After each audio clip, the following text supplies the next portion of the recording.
اس پر رسول اللہ صلی اللہ علیہ وسلم نے سیدنا ابو حذیفہ رضی اللہ عنہ کے حق میں دعائے خیر فرمائی اور ان سے بھلی بات کہی۔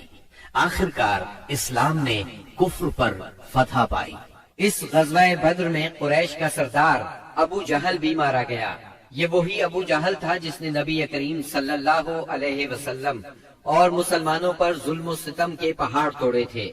70 کافر موت کے گھاٹ اترے، 70 ہی گرفتار ہوئے، باقی دم دبا کر بھاگ نکلے۔ مسلمانوں میں صرف 14 شہید ہوئے، ان میں 6 مہاجر اور 8 انصاری تھے۔ اس جنگ نے اسلام کے دشمنوں کی طاقت کا جنازہ نکال دیا، ان کا بھرم کھل گیا اور ان کا غرور خاک میں مل گیا۔ جب رسول اللہ صلی اللہ علیہ وسلم مدینہ پہنچ چکے تو آپ نے قیدیوں کے بارے میں مشورہ کیا۔ سیدنا ابو بکر نے فدیہ لینے کی رائے دی، جبکہ سیدنا عمر کی رائے یہ تھی کہ انہیں قتل کر دیا جائے۔ انہوں نے فرمایا میرا قریبی میرے حوالے کرے اور میں اسے قتل کروں۔ عقیل بن ابی طالب سیدنا علی کے حوالے کریں، وہ اس کی گردن کو اڑائیں، یہاں تک کہ اللہ کو معلوم ہو جائے کہ ہمارے دلوں میں مشرکین کے لیے کوئی نرم گوشہ نہیں ہے، اور یہ حضرات مشرکین کے ائمہ اور قائدین ہیں۔ رسول اللہ صلی اللہ علیہ وسلم نے فدیہ لینا طے کیا۔ یہ فدیہ 4000 سے 3000 اور کم از کم 1000 درہم تک تھا، اور ان میں سے جو لکھنا پڑھنا جانتے تھے ان کا فدیہ یہ قرار دیا گیا کہ وہ 10 بچوں کو لکھنا پڑھنا سکھا دیں۔ غزوہ بدر میں قریش کے 70 آدمی مارے گئے، ان میں عتبہ اور ابو جہل جیسے رئیس شامل تھے۔ ابو جہل کے بعد قریش کا سردار ابو سفیان کو بنایا گیا، یہ بنو امیہ سے تھے۔ اس طرح بنو امیہ کے وقار میں اضافہ ہو گیا۔ جمادی الاولیٰ 3 ہجری میں قریش نے اپنا ایک قافلہ عراق کے راستے ملک شام بھیجا۔ یہ راستہ نجد سے ہو کر شام جاتا تھا اور مدینے کے قریب سے نہیں گزرتا تھا۔ اس قافلے کی قیادت صفوان بن امیہ کر رہا تھا۔ رسول اللہ صلی اللہ علیہ وسلم کو اس کا علم ہو گیا۔ آپ نے سیدنا زید بن حارثہ رضی اللہ عنہ کی کمان میں 200 سواروں کا ایک دستہ بھیج دیا۔ قریش کا قافلہ نجد میں قردہ نامی ایک چشمے پر پڑاؤ ڈال رہا تھا کہ سیدنا زید رضی اللہ عنہ نے اس پر حملہ کر دیا۔ نتیجہ یہ ہوا کہ پورا قافلہ ان کے قبضے میں آ گیا، البتہ اس میں جتنے آدمی تھے سب نکل بھاگے۔ صرف قافلے کا رہنما فرات بن حیان گرفتار ہو سکا، اس نے اسلام قبول کر لیا۔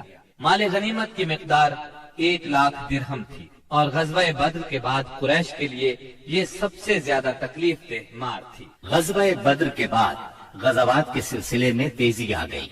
3 ہجری میں غزوہ بحران، غزوہ غطفان، غزوہ حمیر الاسد اور غزوہ احد اس سال کامیابی سے لڑے گئے۔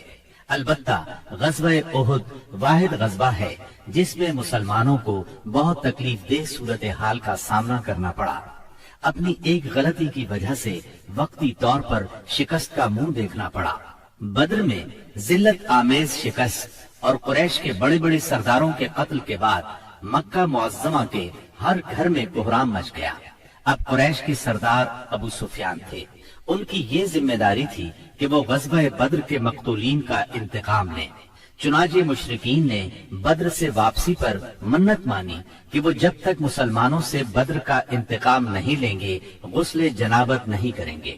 ایک روز ابو جہل کا بیٹا اکرمہ مقتولین کے رشتہ داروں کو ساتھ لے کر ابو سفیان کے پاس گیا اور کہا، محمد نے ہماری قوم کو فنا کر دیا ہے، اب ہم نے تہیہ کر لیا ہے کہ مسلمانوں کا نام صفحہ ہستی سے حرف غلط کی طرح مٹا کر دم لیں گے۔ اس طرح قریش کے شعلہ فشاں شاعروں نے انتقام کی آگ کو خوب ہوا دی۔ اس طرح سارا عرب گویا آتش فشاں بن گیا۔ ادھر مسلمان بھی یہ بات اچھی طرح جانتے تھے کہ قریش مکہ اپنے 70 سرداروں کا انتقام ضرور لیں گے۔ چنانچہ مسلمان کفار مکہ کی سرگرمیوں سے باخبر رہنے کی پوری کوشش کر رہے تھے۔ شوال 3 ہجری میں رسول اللہ صلی اللہ علیہ وسلم کو اطلاع ملی کہ قریش کا لشکر مدینہ منورہ کی طرف بڑھ رہا ہے اور اس کی تعداد 3000 ہے۔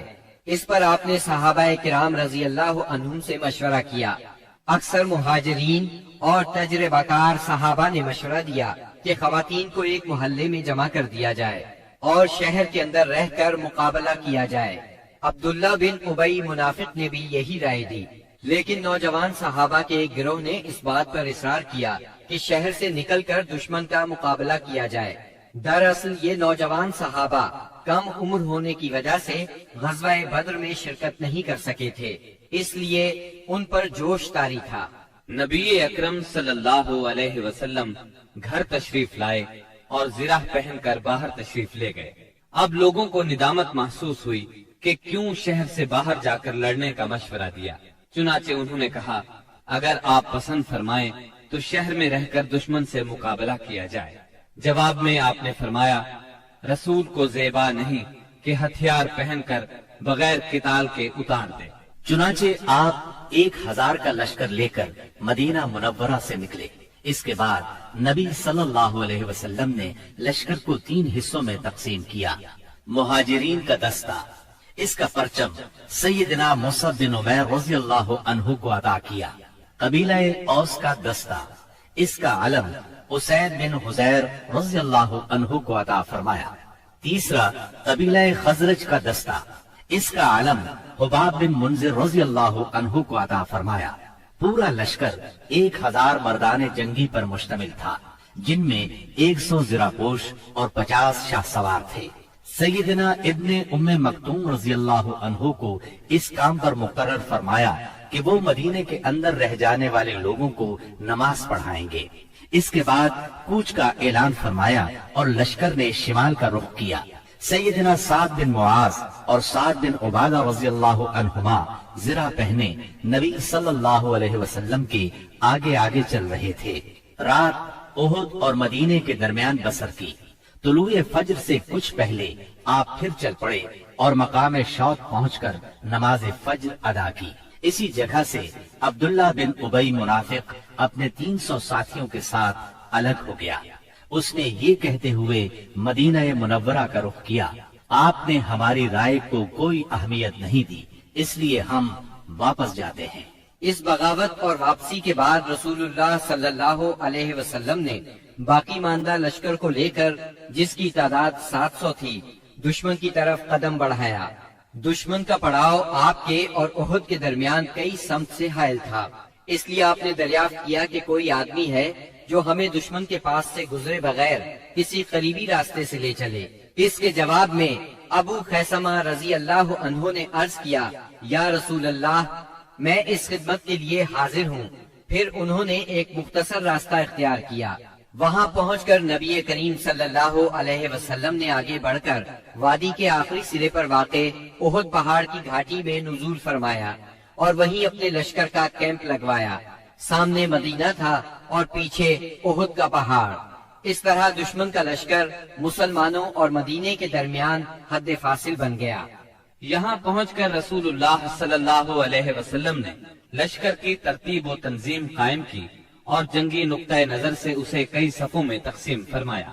ان کی کمان سیدنا عبداللہ بن جبیر بن نعمان رضی اللہ عنہ کے سپرد کی اور انہیں وادی کنات کے جنوبی کنارے پر واقع ایک چھوٹی سی پہاڑی پر، جو اسلامی لشکر کے کیمپ سے کوئی 150 میٹر جنوب مشرق میں واقع ہے اور اب جبل رومات کے نام سے مشہور ہے، تعینات فرمایا اور انہیں ہدایات دیتے ہوئے فرمایا، اگر تم لوگ دیکھو کہ ہمیں پرندے اچک رہے ہیں تو بھی اپنی جگہ نہ چھوڑنا یہاں تک کہ میں بلا بھیجوں، اور اگر تم دیکھو کہ ہم نے قوم کو شکست دی ہے اور انہیں کچل دیا ہے تو بھی اپنی جگہ نہ چھوڑنا یہاں تک کہ میں بلا بھیجوں۔ باقی لشکر کی ترتیب یہ تھی، دائیں جانب والے لشکر پر سیدنا منذر بن عمرو مقرر تھے اور بائیں جانب والے لشکر پر زبیر بن عوام اور ان کا معاون سیدنا مقداد بن اسود کو بنایا گیا۔ سیدنا زبیر کو یہ مہم بھی سونپی گئی کہ وہ خالد بن ولید کے شاہ سواروں کی راہ روکے رکھیں۔ اس ترتیب کے علاوہ صف کے اگلے حصے میں ایسے ممتاز اور منتخب بہادر مسلمان رکھے گئے جن کی جاں بازی اور دلیری کا شہرہ تھا اور جنہیں ہزاروں کے برابر مانا جاتا تھا۔ یہ منصوبہ بڑی باریکی اور حکمت پر مبنی تھا، جس سے نبی کریم صلی اللہ علیہ وسلم کی فوجی قیادت کی عبقریت کا پتہ چلتا ہے اور ثابت ہوتا ہے کہ کوئی کمانڈر کیسا ہی بالیاقت کیوں نہ ہو، آپ سے زیادہ باریک اور باحکمت منصوبہ تیار نہیں کر سکتا۔ یہ تھی نبی کریم صلی اللہ علیہ وسلم کی لشکر کی ترتیب و تنظیم، جو 7 شوال 3 ہجری کی صبح عمل میں آئی۔